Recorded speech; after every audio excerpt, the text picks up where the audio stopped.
দেখুন, আজকে আমাদের মুর্শিদাবাদ জেলার বিভিন্ন ব্লকের নেতৃত্ব অবজারভার যারা আছে, জেলা লেভেলে যারা নেতৃত্বরা আছে, তাদেরকে নিয়ে আজকে আমাদের একটা সাংগঠনিক আলোচনা।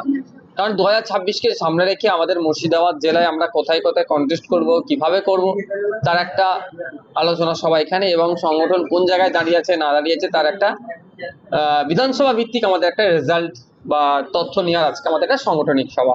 দেখুন, রাজনৈতিক গন্ডগোল শাসক দল চাইছে, লাগিয়ে রাখার চেষ্টা করছে।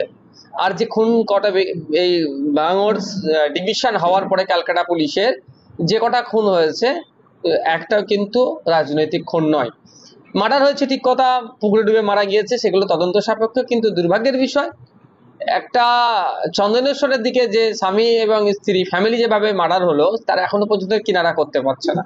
এই কিনারা না করতে পারার কারণ আছে, আমি তো ওই দিনকেও বলেছিলাম আর আমি আজকেও বলছি, ওখানে যে তৃণমূলের নেতারা আছে, ওখানে ব্লকে যে নেতৃত্বরা আছে, তার ছেলেপুলেদেরকে জিজ্ঞাসাবাদ করলে এই খুনের অনেকটা কিনারা হয়ে যেতে পারে। কিন্তু পুলিশ এর সাথে তৃণমূল কংগ্রেস জড়িয়ে থাকার ফলে জিজ্ঞাসাবাদ করছেন।